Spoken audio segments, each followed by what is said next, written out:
mayam yengo sije aina ngasai lakpada mao market ta yolam bane bako uyen ga yam si lai jing yam fresh ngakta ne sije tai plastic ki tumam natte hek yeng moda fajaba ita yam gip pack ta to man pack to ga mayam yola wa bako ai ang ta udri ba lai ngakta ni makan ni si lai ma chu chu yam colorful oi bai ta kup tak to lai gi hai po sim di sida mao market ta loi le oi se Saturday ga this day ga Saturday ga kai no oi bu ma le marketing day the gamla da su kai ni mam khang da lai makan ama khakta da ma chu je makan mayam yo le garden ni dem kan yam fa je hai ta lai ga cha ching ge kup ga yam fajaba oi ba yam colorful oi ba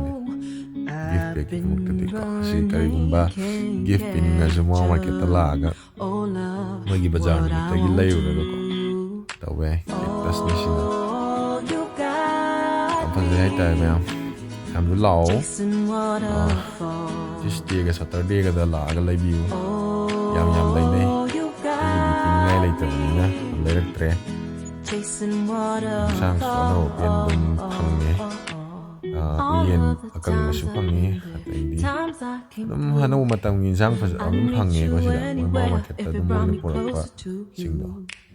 lai gi hai tari adukki matik yam lai re faja ba si uyen se akang mani pachani yang khai nei mogi kokta sida ba chot pa si lai sida chot pa sida pachani chumbrei ga si wale sing sa si oi si pan karot akhabi ka loi phangi se oi faida pya kino taw do chinggo po yembum mana sapiu mayam su aduga laibiu pam ba lai khallaga yam phajabani chatlaga uraga na hena khangani yam phajabani habado ayam da yin hanin bagi yo si samjabani ayam like share comment tawiramo